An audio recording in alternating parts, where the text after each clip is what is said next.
하늘에 계신 우리 아버지여, 이름이 거룩히 여김을 받으시오며 나라가 임하시오며 뜻이 하늘에서 이루어진 것 같이 땅에서도 이루어지이다.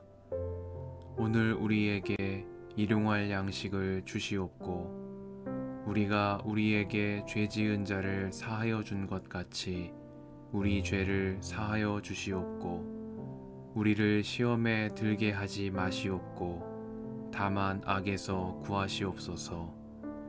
나라와 권세와 영광이 아버지께 영원히 있사옵나이다. 아멘.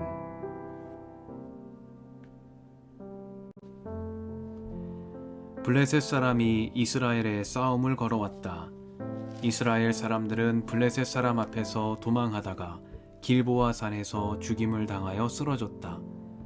블레셋 사람들이 사울과 그의 아들들을 바싹 추격하여 사울의 아들 요나단과 아비나답과 말기수아를 죽였다. 싸움이 치열해지면서 전세가 사울에게 불리해졌다. 활을 쏘는 군인들이 사울을 알아보고 활을 쏘자 그가 화살을 맞고 중상을 입었다. 사울이 자기의 무기당번 병사에게 명령하였다. 내 칼을 뽑아서 나를 찔러라. 저 할례 받지 못한 이교도들이 나를 조롱하지 못하게 하여라. 그러나 그의 무기당번 병사는 너무 겁이 나서 찌르려고 하지 않았다. 그러자 사울은 자기의 칼을 뽑아서 그 위에 엎어졌다. 그의 무기당번 병사는 사울이 죽는 것을 보고 자기도 자기의 칼을 뽑아 그 위에 엎어져서 사울과 함께 죽었다.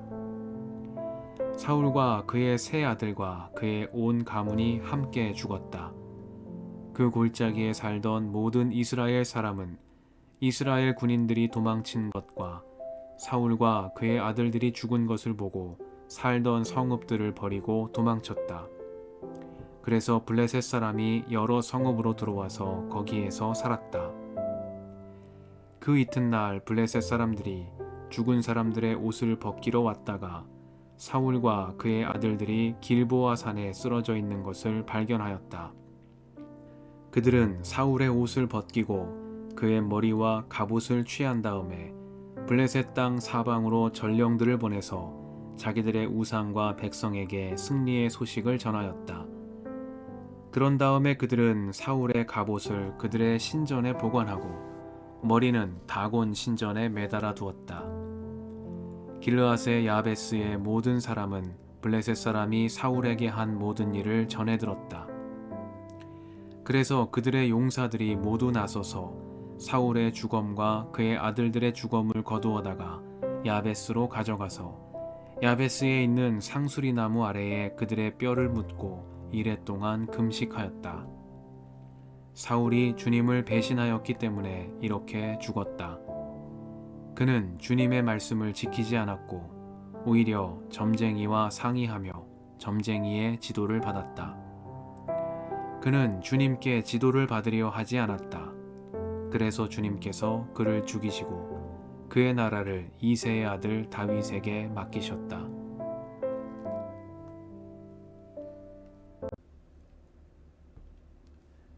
주님의 은총과 평화가 이 저녁에 여러분과 함께 하시길 빕니다.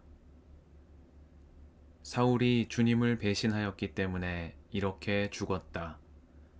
그는 주님의 말씀을 지키지 않았고 오히려 점쟁이와 상의하며 점쟁이의 지도를 받았다. 그는 주님께 지도를 받으려 하지 않았다. 그래서 주님께서 그를 죽이시고 그의 나라를 이새의 아들 다윗에게 맡기셨다. 말씀 앞에서 성령의 인도하심과 지혜를 구합니다.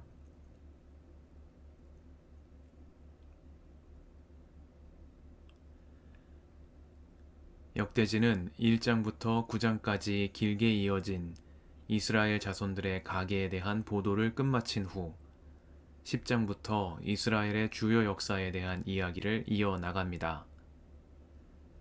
역대지상 10장부터 이어지는 내용은 앞선 사무엘기와 열왕기에 담긴 내용을 역대지의 관점에서 재서술하면서 이스라엘 임금들이 저지른 과오와 악행보다는 그들의 업적과 본받을 만한 행실에 주목하는 방식의 역사 기술이 이루어지고 있습니다.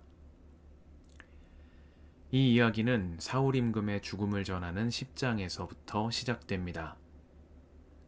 사무엘기는 사울이 이스라엘의 첫 번째 임금으로 등극하는 과정과 다윗을 견제하고 추격하면서 점차 변해가는 모습, 그리고 말년에 이르러서 젊은 시절의 준수함을 잃어버린 채 몰락하는 과정을 자세히 전합니다. 그러나 사무엘기의 입체적인 서사 방식과 달리 역대지는 사울에 관한 앞선 긴 이야기를 생략하고 그의 죽음에 대해 전하며 짧은 평가를 내리는 방식으로 장을 끝맺음하고 있습니다.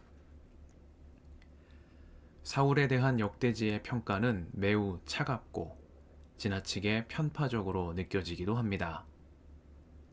사울이 주님을 배신하였기 때문에 이렇게 죽었으며 그가 주님의 말씀을 지키지 않았고 오히려 점쟁이의 지도를 받으며 주님께 지도를 받으려 하지 않았기 때문에 이렇게 몰락했다고 말하며 그의 몰락에 대한 책임이 그 자신에게 있음을 분명히 하고 있는 것입니다.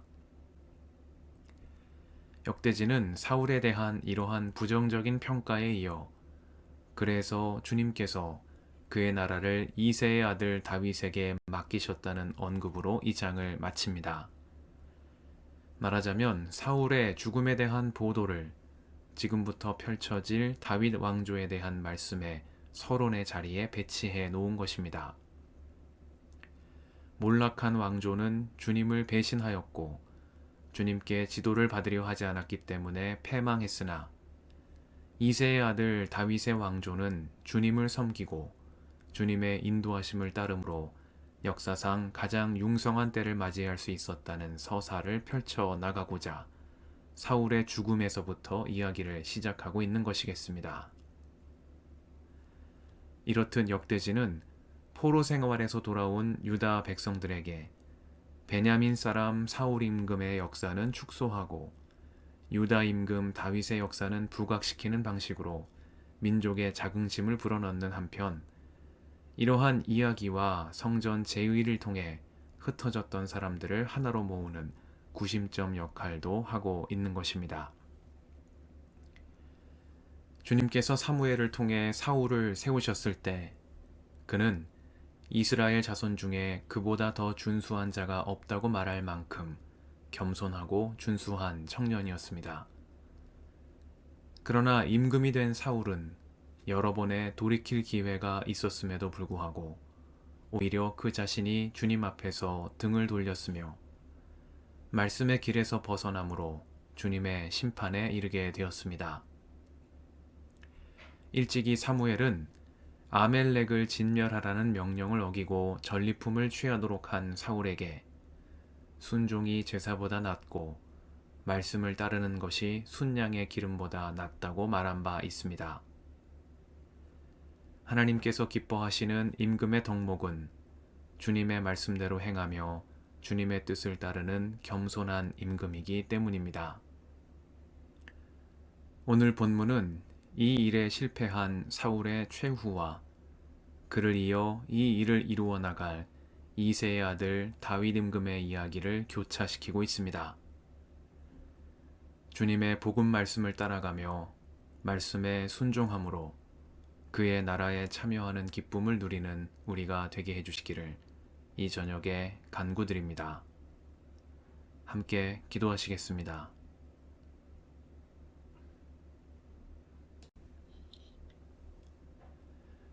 주님, 오늘도 이 저녁을 허락하시니 감사합니다. 주님의 복음 말씀을 따라 살아가며 말씀대로 행함으로 그의 나라에 참여하는 기쁨을 누리는 저희가 되게 하옵소서. 우리의 길과 진리와 생명이신 예수님의 이름으로 기도드립니다. 아멘.